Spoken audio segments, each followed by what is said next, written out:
Indonesia tanah air beta. Mengenal gaya kepemimpinan Presiden Indonesia untuk memenuhi UAS mata kuliah Estetika Humanisme oleh Didi Hertanto. Konsep kepemimpinan. Pamuji dalam bukunya yang berjudul Kepemimpinan Pemerintahan Indonesia mengatakan, kepemimpinan berasal dari kata dasar pimpin, yang artinya bimbing atau tuntun. Dari kata ini muncul kata kerja memimpin, yang berarti menuntun atau membimbing. Dari kata ini juga muncul kata pemimpin, yaitu orang yang berfungsi memimpin atau orang yang membimbing atau menuntun. Gaya kepemimpinan merupakan pola menyeluruh dari tindakan seorang pemimpin, baik yang tampak maupun yang tidak tampak oleh bawahannya. Gaya kepemimpinan menggambarkan kombinasi yang konsisten dari falsafah, keterampilan, sifat, dan sikap yang mendasari perilaku seseorang. Gaya kepemimpinan akan berpengaruh pada bagaimana seorang pemimpin dalam membawa arah bawahannya untuk mencapai tujuan organisasi. Gaya kepemimpinan merupakan dasar mengklasifikasikan tipe kepemimpinan. Gaya kepemimpinan memiliki 3 pola dasar, yaitu yang mementingkan pelaksanaan tugas, yang mementingkan hubungan kerjasama, dan yang mementingkan hasil yang dicapai. Gaya kepemimpinan karismatis. Gaya ini sering menginterpretasikan peribahasa tong kosong nyaring bunyinya, yang mempunyai arti bahwa seseorang yang banyak bicara namun minim ilmu. Namun tak jarang juga, gaya kepemimpinan ini dapat berisi ilmu dan memiliki senjata utama, yaitu mampu menarik perhatian orang-orang dengan memberikan motivasi kepada orang lain. Gaya kepemimpinan diplomatis. Jenis gaya kepemimpinan ini menggambarkan seorang pemimpin yang cenderung menggunakan konsep people pleaser. Ungkapan ini mempunyai arti bahwa pemimpin jenis ini selalu menitik beratkan tidak hanya dirinya, namun orang lain sebagai pertimbangan arah keuntungan. Hanya kepemimpinan berjiwa seperti ini yang mempunyai rasa iba terhadap lawannya. Gaya kepemimpinan otoriter. Gaya kepemimpinan ini cenderung memiliki sifat pemikiran keras kepala dan berdarah dingin, karena tidak mau mendengarkan pendapat orang lain. Seorang pemimpin jenis ini ketika mengeluarkan keputusannya tidak jarang orang lain tidak dapat mengganggu gugat seperti keputusannya bersifat harga mati. Karena prinsip jenis kepemimpinan ini tidak dapat ditentang, maka dapat berpotensi untuk berbuat kejam tanpa mempedulikan perasaan orang lain. Konsep kepemimpinan jenis ini adalah seperti hukum rimba yang siap makan dan dimakan dalam pertarungan. Gaya kepemimpinan moralis. Gaya kepemimpinan jenis ini berkaitan erat dengan sifatnya yang hangat dan sopan kepada semua orang. Banyak orang lain menyanjung kepemimpinan jenis ini karena seorang pemimpin dengan gaya ini dapat berempati pada masalah di sekitarnya. Namun, kelemahannya adalah emosinya yang tidak stabil yang dapat berubah 180 derajat sesuai mood dan tidak selalu bersikap hangat. Indonesia merupakan bangsa yang secara politik dan secara formal merdeka sejak 17 Agustus 1945. Indonesia menganut sistem pemerintahan presidensial, yaitu presiden sebagai kepala negara sekaligus kepala pemerintahan. Presiden juga dibantu oleh wakil presiden dan menteri-menteri dalam kabinet yang memegang kekuasaan eksekutif untuk melaksanakan tugas-tugas pemerintahan sehari-hari. Mari kita mengenal lebih dekat gaya kepemimpinan dari setiap Presiden Republik Indonesia dari masa ke masa.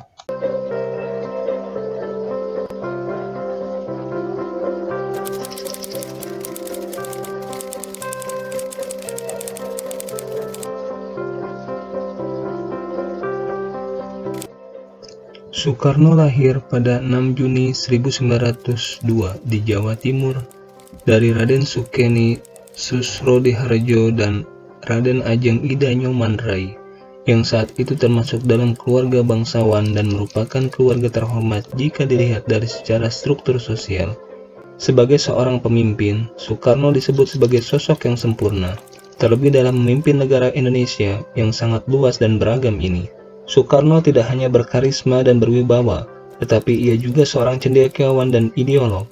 Jika melihat dari gaya kepemimpinannya, tidak diragukan lagi kalau Soekarno masuk dalam golongan pemimpin bergaya karismatik, yang mana dirinya memiliki daya tarik berwibawa serta energi yang luar biasa sehingga mampu mempengaruhi orang lain untuk menjadi pengikutnya. Soekarno sangat ahli dalam mengubah persepsi orang lain sehingga menjadi sama dengannya, serta mampu membuat mereka agar mau mengikuti perintah dan keinginannya dengan senang hati. Presiden pertama Indonesia ini juga dikenal sebagai seorang dengan temperamen yang meledak-ledak. Saksikan kami daripada Republik Indonesia. Kami hormati apa yang kami tanda tangani. Tetapi mampu menularkan semangatnya yang besar ini kepada orang lain. Ia mampu membakar semangat seluruh rakyat dan menginspirasi mereka semua untuk berani melakukan hal yang diinginkan. Setiap orang yang mengikuti pemimpin dengan gaya yang sama dengan Presiden Soekarno biasanya memiliki keyakinan yang kuat bahwa pemimpinnya selalu benar, merasa sayang dan bangga dengan pemimpinnya, memiliki motivasi yang kuat untuk terlibat dalam misi kelompoknya, mau mematuhi pemimpin dan yakin bahwa mereka dapat berkontribusi bagi kelompoknya. Kepemimpinan Soekarno memiliki prestasi untuk Indonesia, yaitu semangatnya revolusi yang membuahkan kemerdekaan, gerakan non-blok di bawah kepemimpinannya, serta menyatukan Papua Barat ke NKRI. Jenderal Besar TNI Haji Muhammad Soeharto adalah Presiden kedua Indonesia yang menjabat dari tahun 1967 sampai 1998, menggantikan Soekarno. Di dunia internasional, terutama di dunia barat, Soeharto sering dirujuk dengan sebutan populer The Smiling General karena raut mukanya yang senantiasa tersenyum dan menunjukkan keramahan. Meski begitu, dengan berbagai kontroversi yang terjadi, ia sering juga disebut sebagai otoriter bagi yang berseberangan dengannya. Sebelum menjadi presiden, Soeharto adalah pemimpin militer pada masa Hindia Belanda dan Kekaisaran Jepang dengan pangkat terakhir Mayor Jenderal. Setelah gerakan 30 September 1965, Soeharto kemudian melakukan operasi penertiban dan pengamanan atas perintah dari Presiden Soekarno. Salah satu yang dilakukannya adalah dengan menumpas gerakan 30 September dan menyatakan bahwa PKI sebagai organisasi terlarang. Presiden Soeharto merupakan presiden dengan masa jabatan terpanjang dalam sejarah kepemimpinan presiden di Indonesia, yakni 32 tahun. Masa pemerintahan Presiden Soeharto menandakan bahwa awal dari Orde Baru. Gaya kepemimpinan yang diusung oleh Soeharto adalah gaya kepemimpinan otoriter. Soeharto menerapkan istilah bersih lingkungan yang mempunyai maksud bahwa birokrasi pemerintahan tidak boleh ditunggangi oleh kaum komunis termasuk keturunannya. Namun karena gaya kepemimpinan yang diusungnya, Soeharto tidak memberikan kesempatan bagi masyarakat untuk ikut berpartisipasi dalam pemerintahan. Selama hampir 32 tahun pemerintahannya, Soeharto meletakkan pondasi pembangunan di Indonesia melalui Repelita. Dalam masa kekuasaannya yang disebut Orde Baru, Soeharto membangun negara yang stabil dan mencapai kemajuan ekonomi dan infrastruktur. Dalam era ini, masyarakat mendapati harga bahan-bahan pokok yang terjangkau dan situasi keamanan dan ketertiban yang terjaga. Juga tercapainya swasembada beras. Presiden ketiga Indonesia ini memiliki singkatan nama awal BJ yang mempunyai kepanjangan Baharudin Yusuf.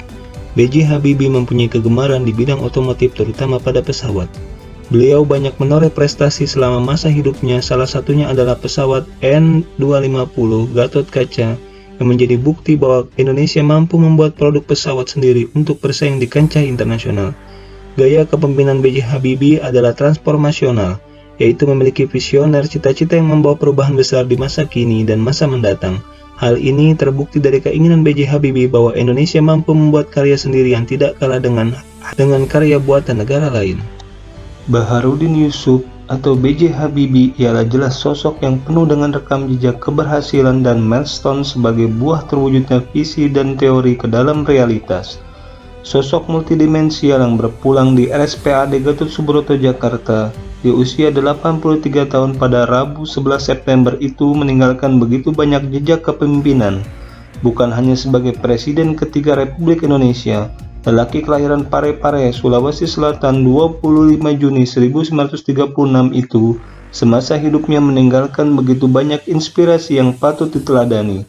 Sebagai ilmuwan dirgantara, B.J. Habibie merupakan manusia pertama, bukan hanya di Indonesia, melainkan juga di dunia, yang mampu memperlihatkan cara menghitung gejala pelambatan retakan sayap pesawat terbang secara acak atau dikenal dengan istilah crack propagation and random hingga ke atom-atomnya. Pencapaian itu membuat Habibie mendapat sebutan istimewa sebagai Mr. Crack. Bukan hanya itu, di dunia ilmu pengetahuan dan teknologi, para ahli dirgantara juga mengenal Habibie yang melahirkan sejumlah teori terkait dengan pengembangan teknologi canggih di bidang tersebut. Kiai Haji Abdurrahman Wahid atau yang lebih dikenal dengan Gus Dur, lahir di Jombang 7 September 1940. Gus Dur membawa paham pluralisme yang mempunyai arti bahwa Gus Dur menghargai adanya perbedaan di Indonesia yang meliputi suku, ras, gender, dan agama. Sikap pluralisme ini tercerminkan pada sikap Gus Dur yang membela kaum minoritas maupun kaum muslim tanpa terkecuali, serta membuka kesempatan untuk saling berkolaborasi. Selain itu, Gus Dur juga mencabut Instruksi Presiden Nomor 14/1967 yang dikeluarkan oleh Soeharto yang berisi bahwa adanya pelarangan ras Tionghoa untuk melakukan budaya tradisional mereka di wilayah Indonesia. Karena kebijakan yang ia buat memberikan dampak positif kepada masyarakat, maka dapat dinilai bahwa gaya kepemimpinan Gus Dur adalah karismatik transformasional. Gaya kepemimpinan ini menekankan bahwa Gus Dur mempunyai kepribadian yang mampu memberikan pengaruh positif, supel, dan optimis. Kepribadian Gus Dur seperti inilah yang membuat masyarakat kagum dan memberikan feedback yang positif terhadap kebijakannya. Selain karismatik, Gus Dur juga mengusung gaya kepemimpinan transformasional yang menekankan pada perubahan besar yang ia bawa melalui beberapa kebijakan maupun peraturan.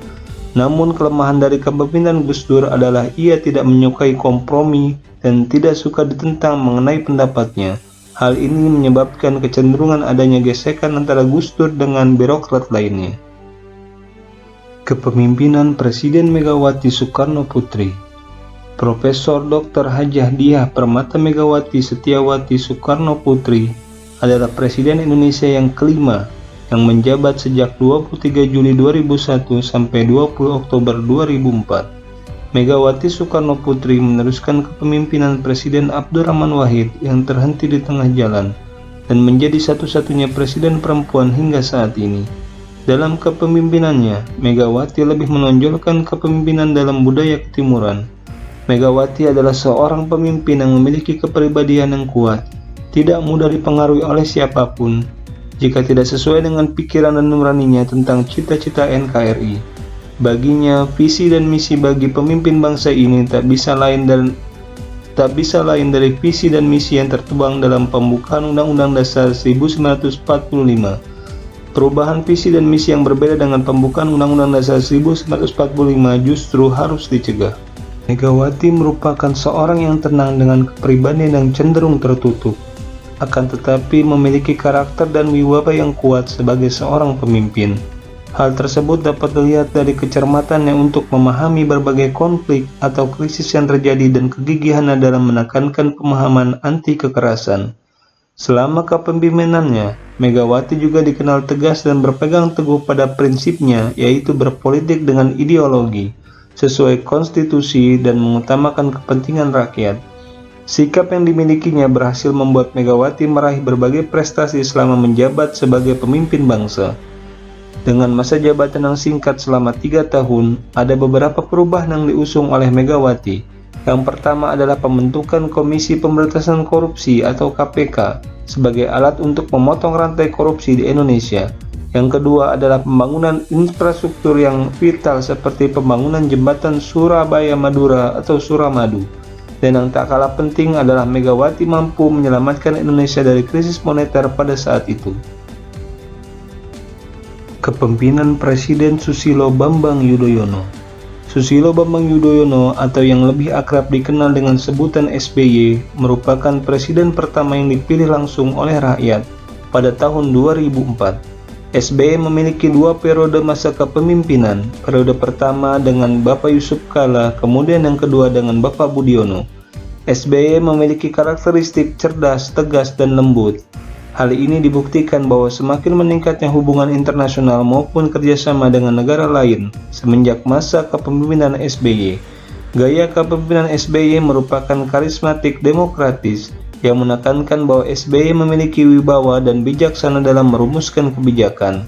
Selain itu, SBY juga memiliki gaya kepemimpinan yang demokratis karena SBY percaya bahwa kebenaran yang murni diperoleh dari wacana publik yang didapatkan dari berbagai elemen masyarakat. Kepemimpinan Presiden Joko Widodo. Joko Widodo atau yang dikenal dengan nama Jokowi memiliki nama lengkap Insinyur Haji Joko Widodo. Beliau lahir di Surakarta, Jawa Tengah pada tanggal 21 Juni 1961.